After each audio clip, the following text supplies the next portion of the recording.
and call the meeting order at like 12:16. And Sue, you want to do the roll call? Board Member Yankovic. Present. Board Member Reister. Here. Board Member Larkin. Here. Board Member Lonnet. Here. Board Member McClure. Here. Board Members Doyle, DeVore, and Springer are all absent, and Chair Reagan. Present. We need a motion to approve the absences. So Dean, is there a second? Mike? All those in favor signify by saying aye. Aye. Anyone opposed? And approval of the agenda. Need a motion for that. Moved. Cliff, is there a second? Second. Rita, or April? Discussion, changes, all those in favor signify by saying aye. Aye. Anyone opposed? And approval of the minutes of the previous meeting of September 7th. I'll make that motion. Okay, Dean, is there a second? Second. Mike, any discussion, corrections from the minutes from last time? If none, all those in favor signify by saying aye. Aye. Anyone opposed? Sue, treasurer's report? Our current balance is $586,188. The majority of the summer TIFA has been posted. There'll be a little bit of industrial facility tax increment capture that will go into there. And then the winter, of course, the winter TIFA will be posted next winter when it's collected. Okay, any questions for Sue? Need a motion for the treasurer's report? So moved. Cliff, is there a second? Second. Rita? All those in favor signify by saying aye. Aye. Anyone opposed? And public comments for items not on the agenda? None? We will move on to old business. Anything to bring up, Mike, as far as old business? No, we still need to bring, Rich and I still need to meet with Dave Austin about the downtown plan, so we haven't been able to get to Okay. that. New business established in the Brownfield District. Yes. A handout on that. Mike, you want to take that? Sure. The city has been approached by interested developers regarding the possibility of establishing a brownfield redevelopment authority. The establishment of this district would be to allow reimbursement for abatement costs to contaminated, functionally obsolete, blighted, or historic properties through tax increment financing, similar to what the Downtown Development Authority could do. The advantage to this is, in addition to local tax capture under state statute, school operating taxes can also be added to this capture. In addition, the Michigan Economic Development Corporation, through the Michigan Strategic Fund, can also approve the 6% state education tax for approved developments to be captured for brownfield remediation. I gave you some information about what the state brownfield program is. I've approached the city council regarding this, and they are interested in forming this authority. In my former community, we had an authority established approximately 15 years ago, and we designated the entire community as the district for the authority. The reason for this is so we can avoid site-specific authorities. And we were able to approve one brownfield work plan when I was there, and it was the only one the city ever had. So I am familiar with the process. The city would like to create the authority and allow for the city to be considered as a brownfield. The state statute currently allows the Downtown Development Authority to serve as the Brownfield Redevelopment Authority. Since the authority is project-based, it might be better to utilize a board currently in place rather than creating an additional board for this purpose, especially since the number of projects may be limited. The council has directed me to ask the Downtown Development Authority if they would be interested in serving as the board for this function. Creation of this authority is a beneficial development tool for future development in the downtown as well as our city. So the council is basically requesting to see if you'd be interested in serving as the authority. You may or may not get any property projects. One of the things is we are landlocked, so I would think the opportunities for brownfield may be limited. However, I know of possibly one project that could be definitely considered for this brownfield TIF, and this is really the one. But stranger things can happen. Other projects redevelopment could come up that there might be a need for this tool. So we're just asking the DDA see if they'd be interested. Mike, are you able to share anything on the developer or project, or is that inappropriate? At this time, I would say it's inappropriate. I could probably, I can tell you that, I mean, I can tell you the project, I mean, I can probably tell you the property that would probably be most appetizing to, and it would be the school. And I can just leave it at that. Okay. Are there, what are the ground rules for setting up the charter? If it's similar to DDA, then the state has some, you can work with this, but you can't do that. Right, yeah. Mainly, one of the guiding rules is the brownfield TIF can only be used for abatement costs, demolition, lead and asbestos abatement, any type of site preparation, public infrastructure improvements. Those are the things really what the authority, the tax capture could be used for. If we were to form the authority, there are specific guidelines that the state tells you have to follow in order to get the authority started, and city attorney would help us with that. So, How about the money that is captured? Is that something that would impact the DDA bottom line, or? no, it wouldn't affect the bottom line today. What may happen is, for example, if you do get we had this happen in my former community. We had a development project that came, that was a brownfield project that came to the DDA. The DDA would have to opt out of the capture for that property in order for the brownfield authority to be able to capture the credits. And quite frankly, that was actually more beneficial to the developer because he could capture the school credits, which the DDA can't. So the DDA at that time did it. So you may, for future investment, maybe ask for a period of time to allow that capture to go to the brownfield authority rather than the DDA. That could happen, but it wouldn't affect your revenue now. It would be new investment.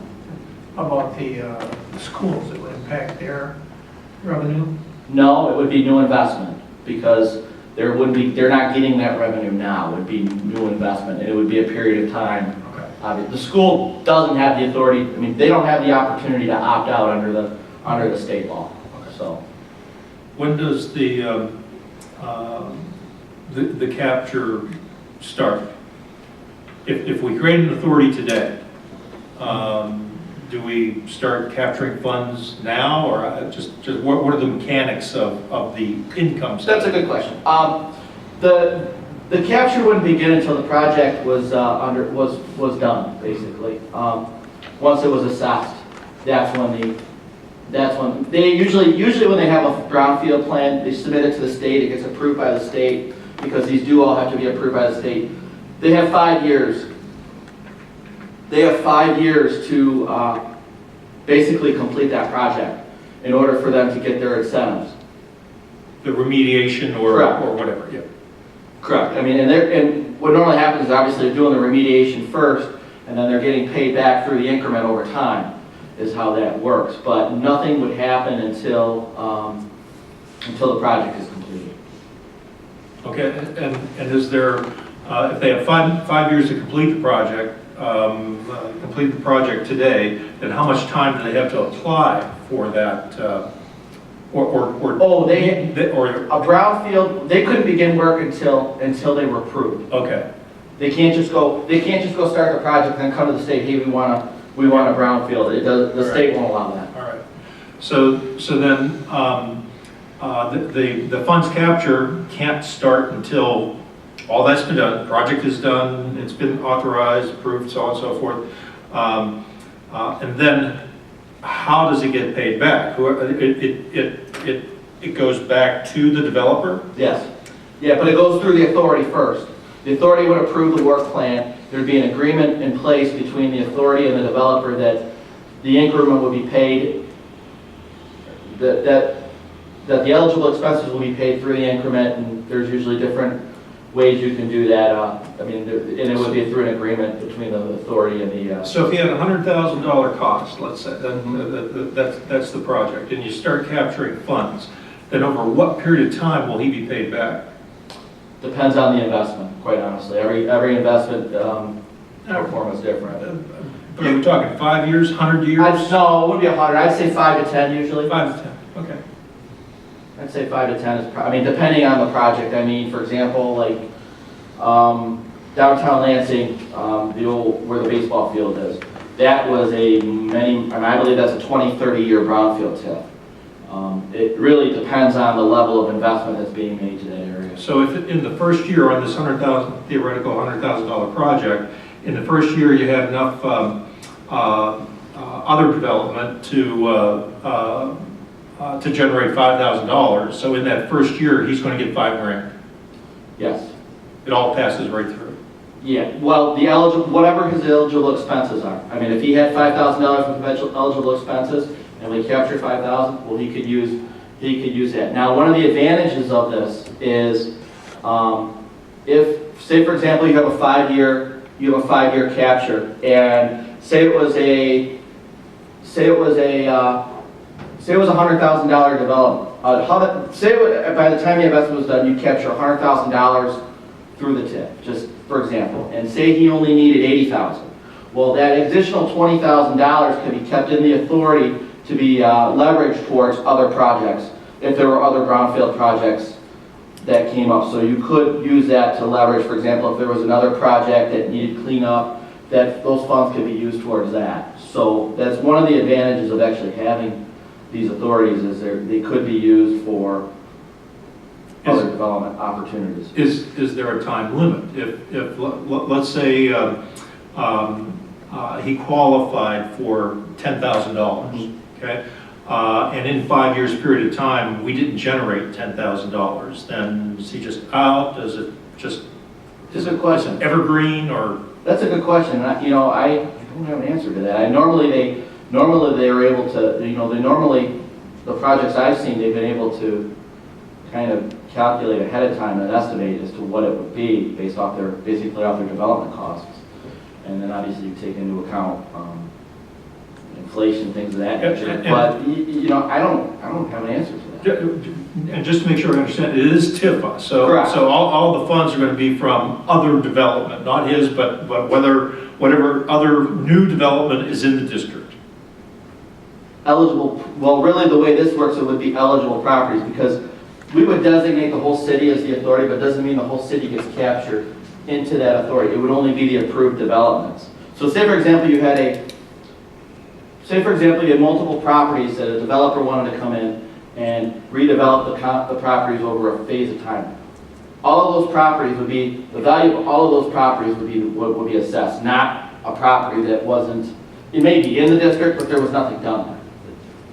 If I can that kind of. Well, I'm confused over that. If the whole city, if we decide that the whole city Right. is the district, Yes. and if this were the DDA, then any increase in taxation Correct. would come into Correct. the DDA. Right. Now, is that the same with the brownfield development? No, because it would only be you deem the whole city as a district because then it allows Be eligible. It allows every property to be eligible. Okay. However, only properties that are approved in a brownfield plan are the only properties you can collect the TIFA for the remediation. So it wouldn't, like for example, perfect example, if we deem the whole city, we deem the whole city a brownfield. Say for example, the school got developed. We would only capture, and we approved the work, we'd only capture the new investment on the school. Say you did an investment on your property, we wouldn't capture yours. We're only capturing on, say, the school. It's really an improvement, wouldn't be. Correct. So he's kind of paying himself. Correct. Okay. The money comes back to him, her, it, the company. Comes back through the authority, through the tax capture, and then there's an agreement between the authority and the developer as to what would be, what to be paid to him. And it's usually worked out in advance so that nobody gets surprised. No, yeah, you have to have a development agreement in place with, basically, once you have a development. And that's all done with the state, not with us. Done with us and the state. We do it, we basically work in tandem. Oh, okay. So again, going back to our theoretical project, there's $100,000 in remediation costs, okay? But we're going to negotiate or whatever, somehow we're going to come up with, the authority will pay him $20,000, okay? So it's $20,000 is what we have to capture from him over some period of time to give back to him. It'll be captured from the new investment, yes. Okay.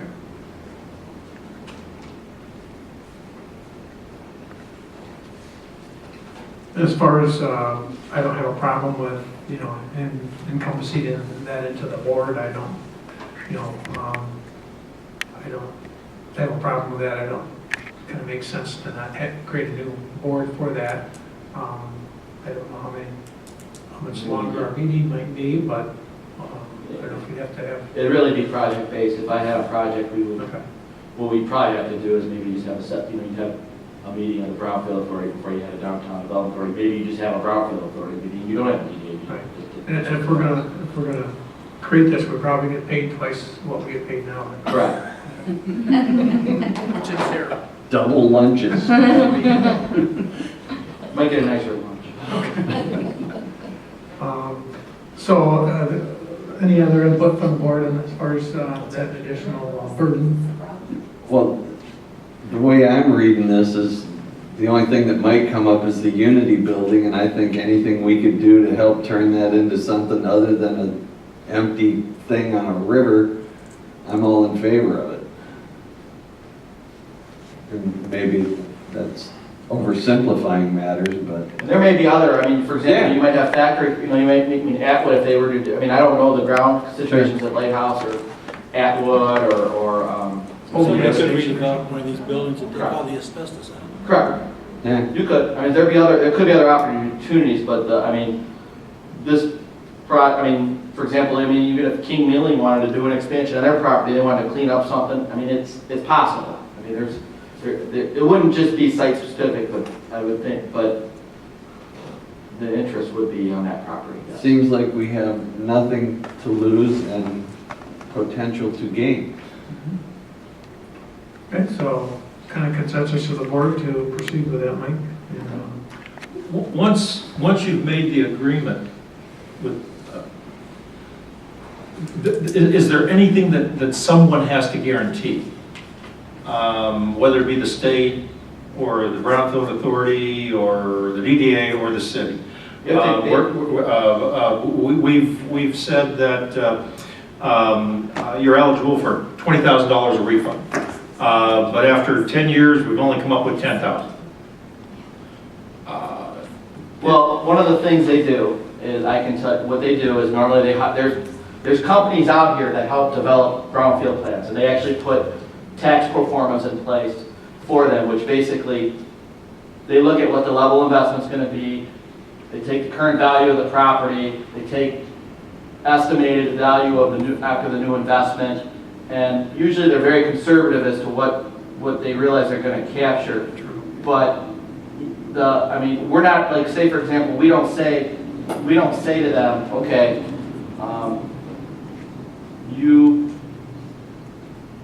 if they put it, I guess the way to phrase your question is, if they don't put in the level of investment that they say they're going to in their performa or near that, we're not required to give them anything more than what they've captured, or what's been captured. So, there's not an agreement that we're going to say we're going to give you $20,000, but they only produce 10. It doesn't really work that way. It's basically, it works on the fact that they have to complete the terms of the agreement, and basically they're coming in basically with with conservative tax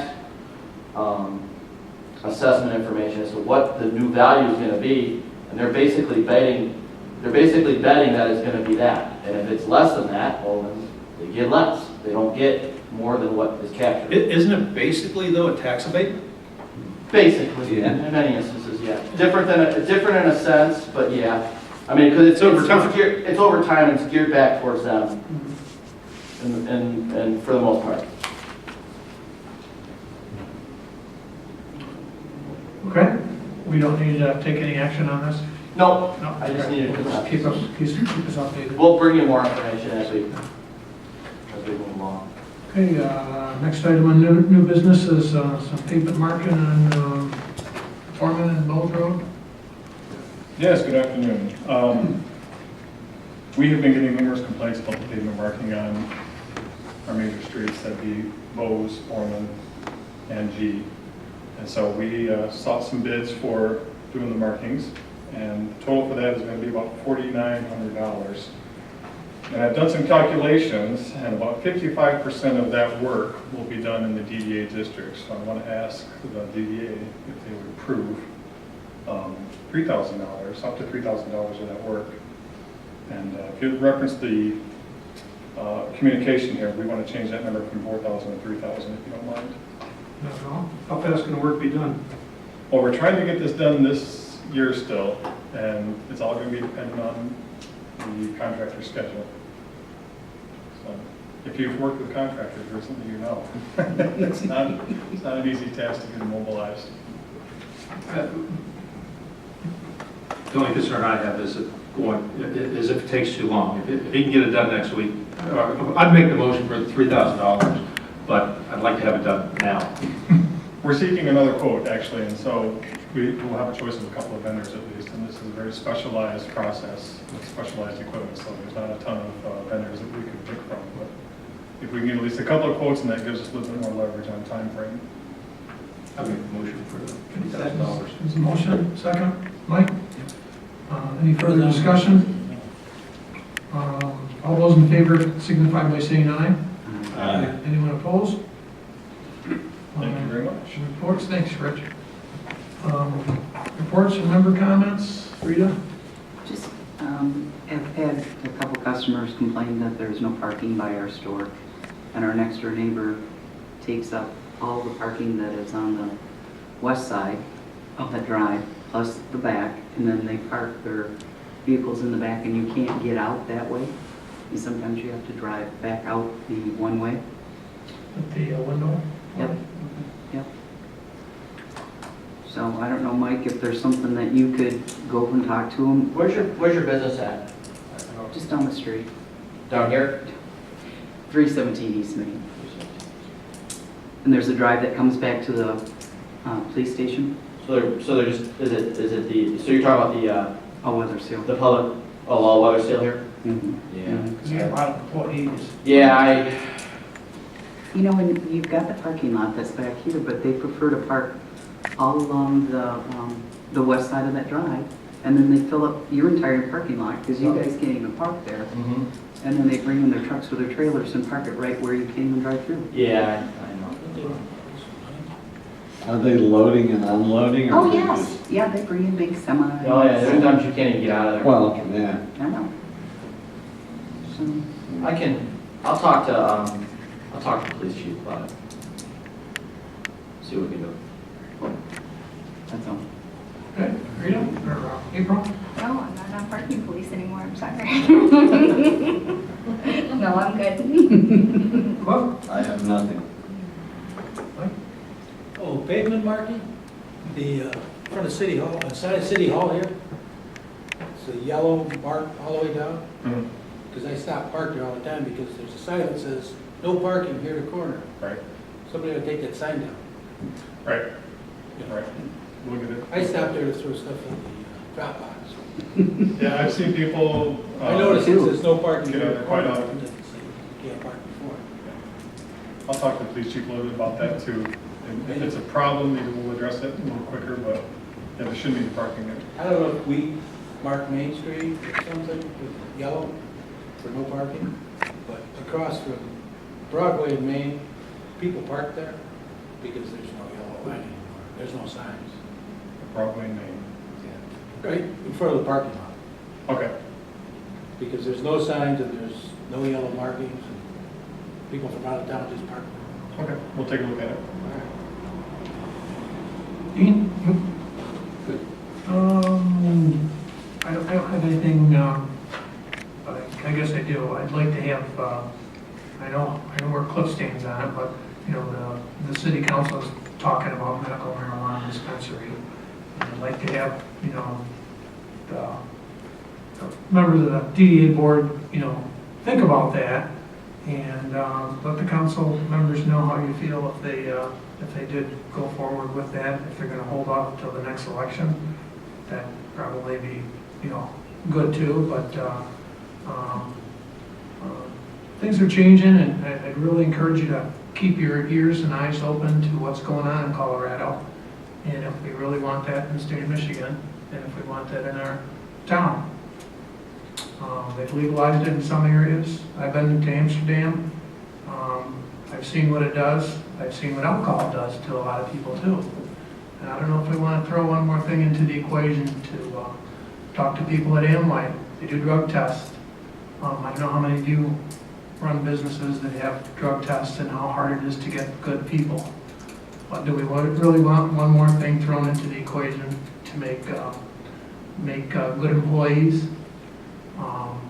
My problem with that, with the medical marijuana right now, is it's not regulated. One seller might sell it at one strength, somebody else next door sells it at a different strength. And that's a problem that needs to be regulated by the drug industry, not somebody that grows it in their yard or their enclosed dispensed area.